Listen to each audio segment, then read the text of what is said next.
যাদের পেটে অতিরিক্ত গ্যাস, শরীর কষা, পায়খানার সমস্যা, শরীর দুর্বলতা, তারা অবশ্যই পেঁপে শরবতটা খেতে পারেন। খুবই উপকার পাবেন। আপনি খেয়ে দেখবেন, খুবই ভালো লাগবে এবং অনেক উপকার পাবেন। তো স্বাস্থ্যের জন্য যেটা ভালো সেটা কিন্তু আমরা খাওয়ার চেষ্টা করি সবাই কম বেশ। আর পেঁপে কিন্তু আমরা সচরাচর সবাই খাই, কিন্তু আমরা কেউ কি এভাবে আমরা বানায়া খাই? কেউই খাই না। তো অবশ্যই আপনারা খেয়ে দেখবেন, খুবই ভালো লাগবে। আর আমি খাই, এজন্য আপনাদেরকে বলতেছি। তো এজন্য আমি একটা পেঁপে নিছি, পেঁপেটা আমি পরিমাণ মতো নিছি, তো ছোটো দেখেই নিছি, কারণ আমার যা লাগবে আমি তা পরিমাণ নিছি। তো সুন্দর করে পেঁপেটা আমি এখন সুন্দর করে আমার সাইজ মতো, আমার পছন্দ মতো আমি কেটে নিব। তো আপনাদের যেভাবে পছন্দ হয়, যেভাবে ভালো লাগে আপনারা সেভাবে কেটে নেবেন। তো আমি সুন্দর করে এভাবে কেটে নিতেছি। আর পেঁপে কিন্তু খুবই উপকার। কাঁচা পেঁপে বলেন, পাকা পেঁপে বলেন, তো তরকারি কিন্তু খুবই ভালো লাগে। আর তরকারিটাও কিন্তু খেলে খুবই স্বাস্থ্যের জন্য উপকার। পেঁপে সব রোগীর মানুষ খেতে পারে। পেঁপের কোনো বাছা বা কোনো কিছুই নাই। পেঁপের কোনো রোগ নাই। পেঁপে সবাই খেতে পারে। সব রোগীর মানুষ পেঁপে খেতে পারে। তাই পেঁপেটা অবশ্যই খাওয়ার চেষ্টা করবেন। তরকারিতে পেঁপে রাখার অবশ্যই চেষ্টা করবেন। আর দেখেন, অবশ্যই আপনারা চাইলে এটা ব্লেন্ডার করে নিতেও পারেন।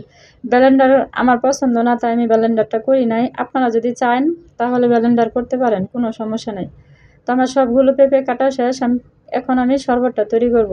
এখানে আমি সুন্দর করে, দেখেন আমার পেঁপেগুলো কিন্তু খুবই সুন্দর, অনেক ভালো আর খুবই মিষ্টি ছিল। তো এখানে আমার ভুসিগুলো ভিজানো ছিল রাতের। আর ভুসি কিন্তু সবাই ব্যবহার করেন, কম বেশ সবাই চিনেন। কিন্তু ভুসিটা কিন্তু অনেক উপকার আমাদের শরীরের জন্য। আর আমি সবসময় খাই এটা। আর এটার ব্যাপারে আমি কিছুই বললাম না। আর আমার পরিমাণ মতো আমি চিনিটা দিছি। আর চিনিটা কিন্তু অবশ্যই যাদের ডায়াবেটিস আছে তারা চিনি ছাড়াই খাওয়ার চেষ্টা করবেন। তো আমি অল্পই খাই, হালকা মিষ্টি খাই আমি, এই জন্য আমি চিনিটা কমই ব্যবহার করছি। তো আমি এখানে নর্মাল পানি দিচ্ছি। আপনারা চাইলে ফ্রিজে রাখা বরফ অথবা ফ্রিজের পানি আপনারা ঠান্ডা পানি দিয়ে নিতে পারেন। তো আমার মনে হয় যে সকাল সকাল খালি পেটে এই ফ্রিজের পানি না খাওয়াটাই ভালো, ঠান্ডা, কারণ ঠান্ডা লাগার সম্ভাবনা থাকে।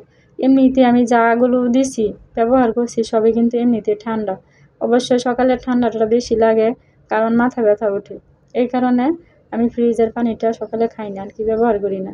তো এখানে দেখেন আমার শরবতটা কিন্তু বানানো শেষ। আপনারা চাইলে রুচি মতো আরও অনেক কিছু দিতে পারেন। অনেক কিছু দিলে মানে যার যেরকম ভালো লাগে, যেমন অনেক কিছুই কিন্তু আছে শরবতে ব্যবহার করার, অনেক কিছু দিতে পারেন।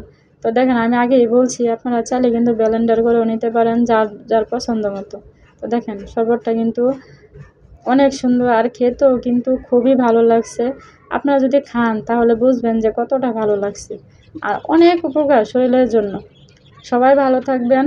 আল্লাহ হাফেজ।